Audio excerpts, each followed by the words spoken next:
In 2007, the American music critic Alex Ross published The Rest Is Noise, a remarkable cultural history of music in the 20th century. Inspired by this work, the Southbank Centre here in London has now created a year-long festival hoping to make Ross's words and ideas flesh. From the unveiling of Richard Strauss's Salome in 1905, a great screech of modernity, through to the hubcaps and car springs of John Cage, this will be a huge, uproarious narrative of a century in music. There'll be concerts, of course, but also workshops and seminars, examinations of how sex, race and politics have influenced music.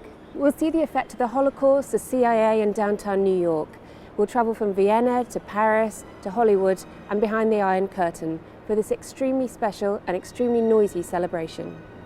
As a classical music novice, I'll be following the festival over the next 12 months, hoping to learn more about how a century shaped an art form. Gillian, you're head of classical music here at the Southbank, and this is your project, effectively. Could you tell us a little bit about how it began?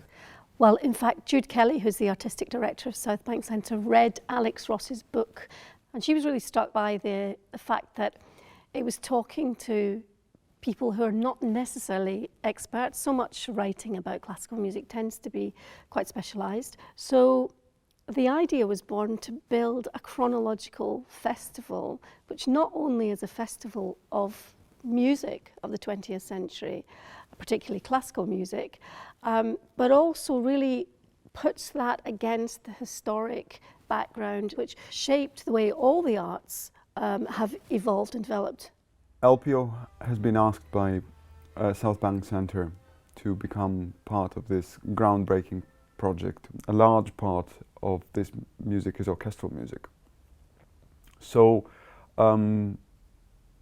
LPO and I have grabbed the idea immediately, because I've always thought that an orchestra today should play much more contemporary music, and then of course the 20th century music doesn't go for contemporary anymore. They've committed all of their concerts, all of their seasons concerts to this, which is quite a brave step for an orchestra to do entirely 20th century music. So by the time we get to December, they'll be playing music which is almost of the present day exclusively.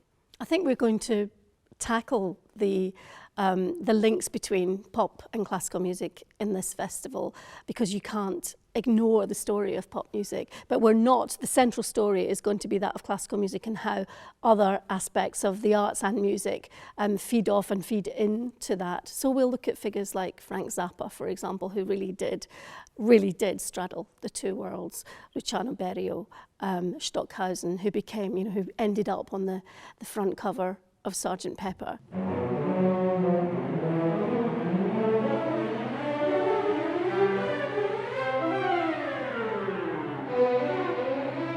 Can you tell me a little bit more about that first weekend? So I know that you're looking a lot at Richard Strauss.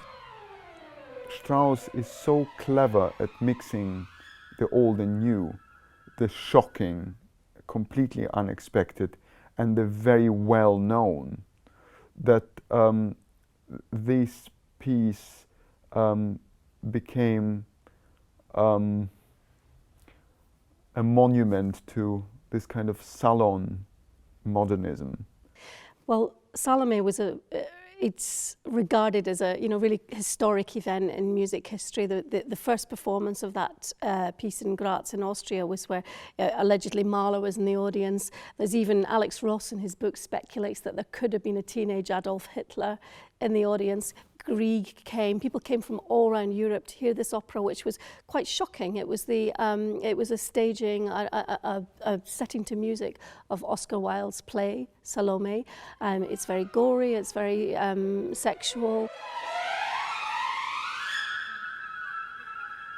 I think it's quite an interesting thought to start the book, and hence the festival, with the music by Richard Strauss. Because Strauss, in my opinion, is the exact opposite of what you would describe as a typical composer of the 20th century. And yet, he is very much child of his time. He is very much a child of industrial age. those who are complete newcomers to the music of the 20th century, Strauss is probably the best possible start.